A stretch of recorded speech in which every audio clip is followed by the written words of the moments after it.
Good morning! We are at Paliso Station and we are staying in a local hotel because, as you may have known if you've been following our channel, our booking in Paris was canceled last minute on us for no reason. And by then the prices would have been about $3,000, which is outside of our weekly budget for hotel stays at the moment. So we're actually staying in a really nice place compared to like the alternatives in Paris. It is very nice, quiet, blackout curtains, lots of space, really good hot water, so no complaints. We're gonna take the train in and we're gonna go continue exploring Paris.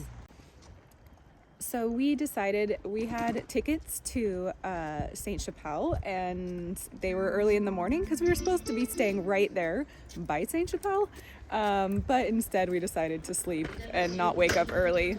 So our plan, now that we've missed that ticket, is just to kind of see what we'd like to do. There's a couple other museums that we're thinking of. We might do a river cruise. We might go to see more churches, but at the end of the day, first thing we need is to get coffee, and then we can actually make our decision. We do have to be back here to work this evening, so we'll see what we get up to, and we're excited to have you guys along on this spontaneous, non-planned day in Paris.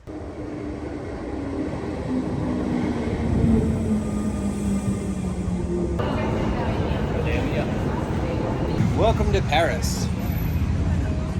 You're always ahead of me. You're always so fast. It's a beautiful day. You want to walk with me? Oh, you walk. We'll walk in here. We'll walk in here. Talking and walking like a neighbor. Yes, I did get a falafel pita, vegan falafel pita for breakfast. Because we're in Paris. With extra hummus. Because you can. That's right. You can. It's not just a New York thing. Also a Paris thing, and everywhere else as well, big cities. We got our Starbucks. We got tickets to the Pantheon and the Panoramic views. It's in French. I don't know, I think it was self-guided, but maybe we'll learn some French today too. And we're gonna go try to find out if we can do a river cruise. Who knows if we can do that. And then because of our tickets we missed this morning, we're gonna go try to give them our little pouty faces to see if we can still use them. This right here, so cute. We saw them first in Mexico City, or I did. This is the little metro exits. They're so cute.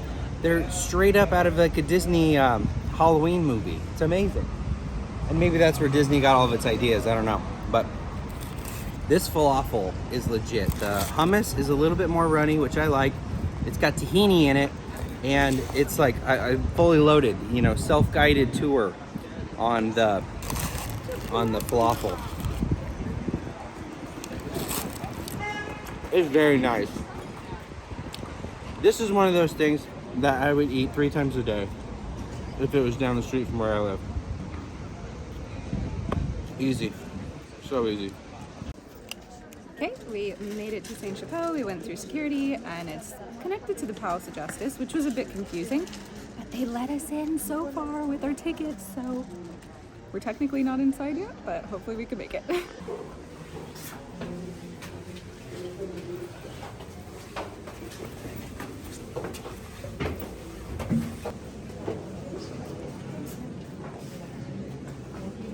Wow.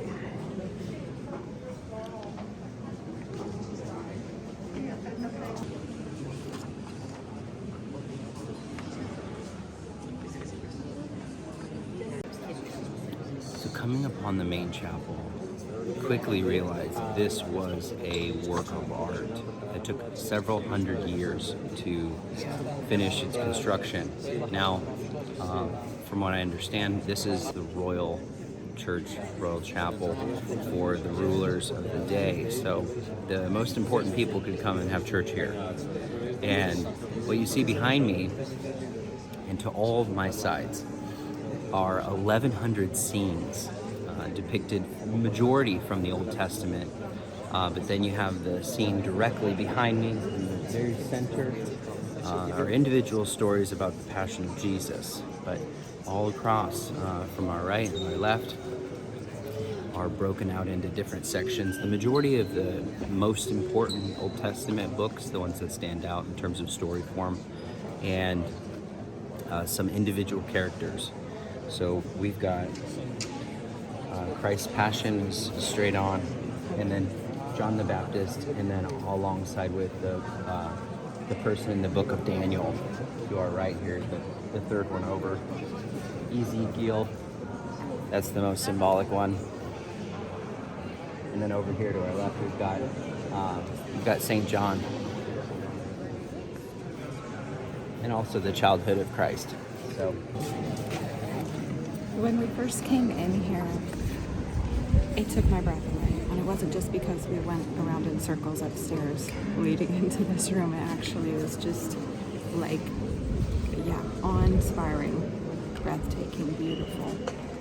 Really a special place. Really incredible to think of the amount of work that went into creating this, and really the demonstration of like what they valued and put their time and energy towards at the time. I always find it so unique. Each culture has different value systems of where they spend their time and energy, and it's like incredible to see what can be done when they focus a lot of time and energy on one specific place or monument or element of that culture. And it's like, I mean, you could stay in here for forever and just keep looking and looking, and it's not even that big. It's 33 feet long, but it's like it feels so expansive and like there's so much to see.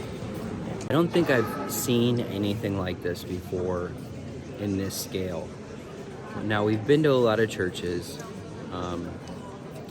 but to have over 1,100 individual stories depicted in stained glass, I can't put anything close to it. I'm sure there's something, but I've never been to a royal church chapel, apart from some of the tiny little chapels that were at the chateaus. This is for Paris. This is for all of France. So when the King of France would get done with this afternoon or on a Sunday morning, this is where he went to church. So from the outside, this doesn't look like anything, which in my mind makes it even more fascinating, because we were just walking by here yesterday and there's just like a little side entrance and you're like, whatever, you can walk past it 100 times and not even know that here it is hidden in a courtyard. Really fascinating, or really beautiful, really a gem, and it really reminds you of the vibe of Paris, which is like, you kind of have to know what you're looking for if you want to find it. There are so many things just hidden, and there's so much going on that it's hard to know where everything is if you just are kind of looking from the outside. But it's really when you know and you're intentional, you find all these gems just scattered and peppered throughout the city that, you could walk around 100 times in Paris and never know it's here. So it's a really fun feeling. After going upstairs in the chapel up there, came downstairs. This is where the gift shop entrance is, and first thing that came to my mind is like, is this where kids' church was? This is the most incredible by itself building that I've seen in terms of like a chapel church, in terms of colors and design. Apart from that one, of course. It's probably kids' church, maybe youth group. They had the ping ball tables down here, ping pong, and Connect 4, all that stuff. Wow. So on the other side of this building right here is the church. And if you are in Paris and you've been to churches, you've toured churches, and you've seen stained glass and you go, oh my gosh, beautiful, you have to go to this church. Hands down, you have to go. Sainte-Chapelle, you have to go. It's a no-brainer, easy call. We are at Wild in the Moon, which was actually recommended to us by a server that we had when we were visiting castles in the Loire Valley, and it's really cool. It is the food of my people in LA. It's all vegan, all organic, and a lot of raw food, as well as gluten-free.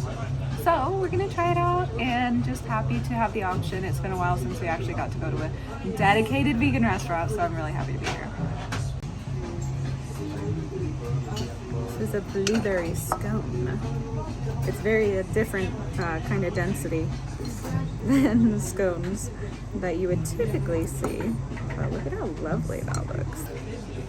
So good. So there's a lot of these restaurants. I love it because it's like vegan, gluten-free takeaway. I was about to grab, just like the fridge is filled with like the pre-made meals and you can just grab them. And it's raw, which is so cool. It's been so long since I ate like a raw vegan meal.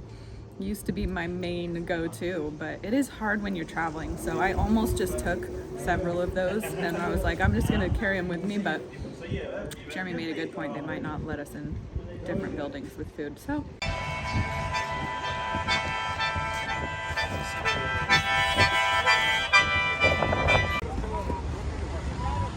Every single street corner is like this. Makes me wonder, like, well, you know, you're in the United States and you're, you know, in a medium-sized town. You're like, you want to go for a walk downtown? No comparison.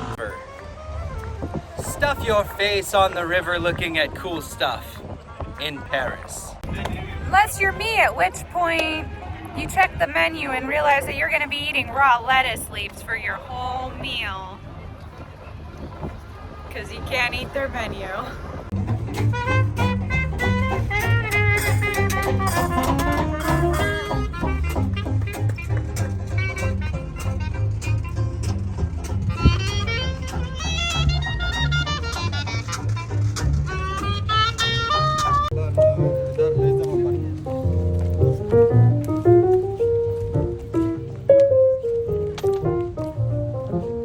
Welcome to the Pantheon. I actually can see the Eiffel Tower from here, which is fascinating. We'll show you that in a second. But this place, amazing. We're gonna go inside right now and tour it. It was originally built as a church, and we're gonna get to do the panoramic 206 steps to the top, and it's gonna be a beautiful, maybe one of the most beautiful spots in Paris to see the city and see the beautiful dome architecture inside this wonderful zone of the Latin district.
Pantheon, and if I'm not mistaken, originally this was built as a church, and a fascinating church at that. I know it's transformed a lot over the last 1,500 years.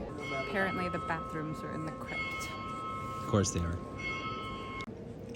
That was the original wrecking ball, and looks like it got wrecked. Same thing we have in LA. Griffith Observatory. The Griffith Observatory, exactly. See? Miley Cyrus sat on this one and it broke. These guys were deciding, okay, how do we get the girl down? She won't put her clothes on, and how do we get her down? Maybe I'll throw this cross at her.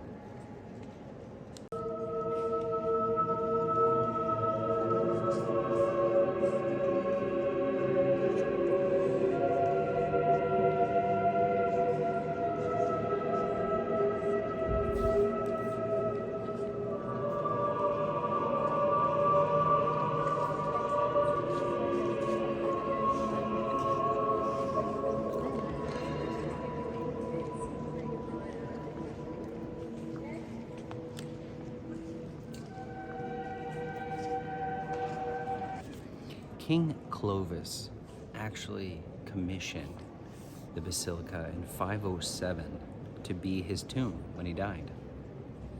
And that project turned into the basilica, which then turned into the Pantheon that we know today, which is the national treasure of France.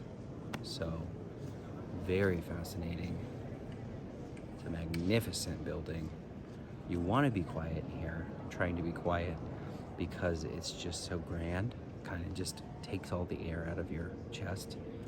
And some places are really awe-inspiring and they do that. You just want to be like, and that's exactly how I feel.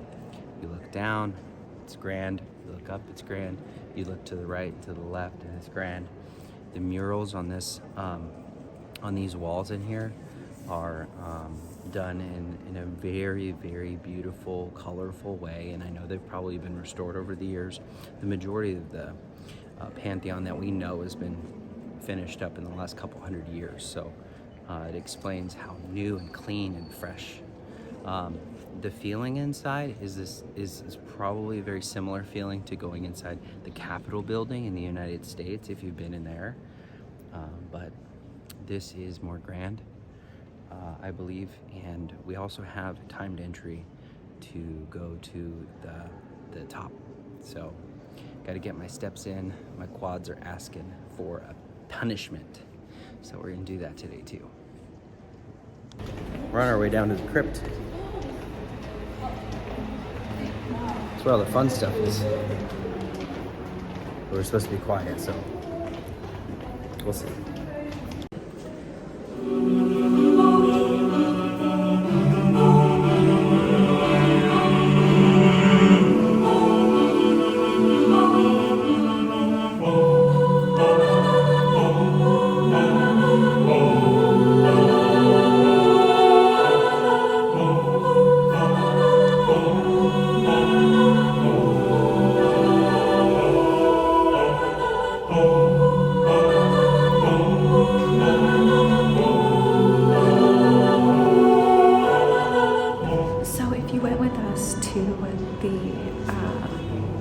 Sainte-Chapelle, you remember Victor Hugo was held as prisoner there for some time, a political prisoner.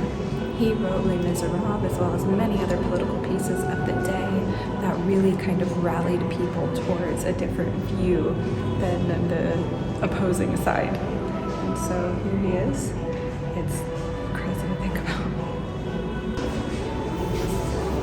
The crypts are huge down here. It just goes on and on and on and on and on forever. We've got to just jump upstairs to make our appointment. So we just showed you a couple little clips from down here. It's really fascinating, very different than the other crypts that we've been to, especially in South America. So when you're visiting the Pantheon, you can find yourself here right at the entrance. If you're going to do a panoramic walk, this is where you hang out right here in the front. As soon as you come in, check out these doors and come right over here. Then you're going to be able to orient yourself, learn about the different murals, and also the history of the Pantheon. It just opened up a door, and here we go. Panorama. They said not recommended if you're afraid of heights. So we saw some people kind of scurry off, goofballs. Okay, 203 steps till we get to the top. This is the true Thigh Master 3000, or what they used to call Thigh Master 203. You know what I mean? Just settle into a nice place. Just really. It's my secret way to make sure Allie gets her leg workouts in, you know what I'm saying? Benefits the team. It's true. So the cost for the panoramic was like an extra $2, but you gotta get it in your ticket because it's not like an extra thing. You gotta make sure you get the combo number 5, right? Is that what it was? Yeah. No? Why, you ended? I just don't know what to say yet because we just got up here. Tower. Look at that. I'm just trying to imagine decision makers of the day. What should we do for Paris? And they come up here and they look over the whole thing, because back then it looks like this place was like on a hill on its own. You know what I mean? It's like Paris wasn't built around it yet, officially. The Eiffel Tower wasn't there, so this was your vantage point. You could make your decisions, you could think about it. So they made a strategic stop here, about halfway up, so we could get the view and everybody could catch their breath. They don't want anybody passing out, you know? One time I was climbing a ski hill in Vale and during the summer, and everybody was passing out climbing because they thought, I'm a vacationer, I can do whatever I want, I can hike up a mountain, and not know that you gotta like practice. So they were sending all these people ambulance carts and stuff halfway up the mountain because they were just going on a hike. But when you sit on the couch all day and you eat potato chips, gotta stretch out those cardio muscles, right? What are you trying to say about me and my potato chips? I'm not talking about you. Just teasing.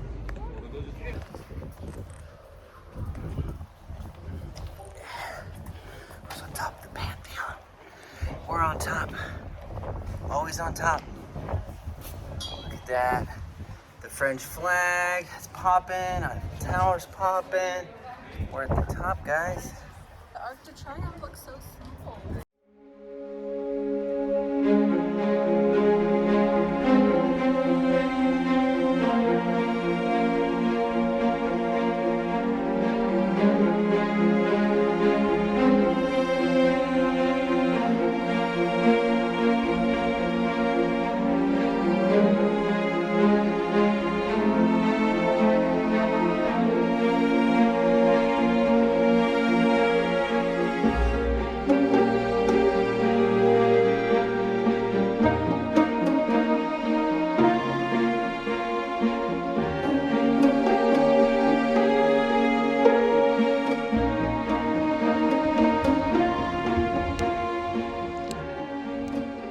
Notre Dame right there? Notre Dame? Oh yeah, that's Notre Dame. Right? Yeah. What's that one up there? That's there's a palace on a hill. Palace on a hill. Yeah. Palace on a hill. Where's Arc de Triomphe? You can't barely see it. It's like Barely over there. Tiny bit over there. Oh, there it is. I think I see it. Arc de Triomphe is over there, I think. We did a lot of walking yesterday, guys. Wow. Coming up to the Pantheon was easy. It's close to Notre Dame. Very easy. It's just a quick little walk from there. So Notre Dame is obviously closed right now because of the restoration project, but you can visit the Pantheon and all the beeline here, really close to the river. So it's easy. Just come over here and do it. Take out the views. I mean, there's only a few places you can see views like this in Paris. So we finished the Panoramic. It was beautiful up there. The only thing I would say in terms of a negative thing was they babysat us. It was like the guy was holding my hand the whole time, making sure that I didn't jump off the rail. So they made everybody wait for an extended period of time, and then when everyone was in line and we could go down the stairs together, and then he locked every door, and they just need to kind of rethink that whole thing. Like, we're all adults, and if you're a kid, you should be with an adult. So, oh well. But that was the only bummer. It's a beautiful place. Definitely check it out. And I am super excited to be jumping into a full work day now. Most people travel or work, and we do both. So 5 p.m., we're about to transition into our work day until like 1 a.m. But it's okay because we're seeing Paris and we're enjoying it and we love sharing it with you. I think we're figuring it out. As long as my personal bubble's not totally destroyed when I get on the train, I think this could work out. This is us.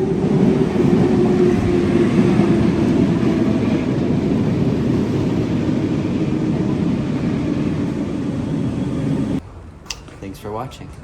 Bye.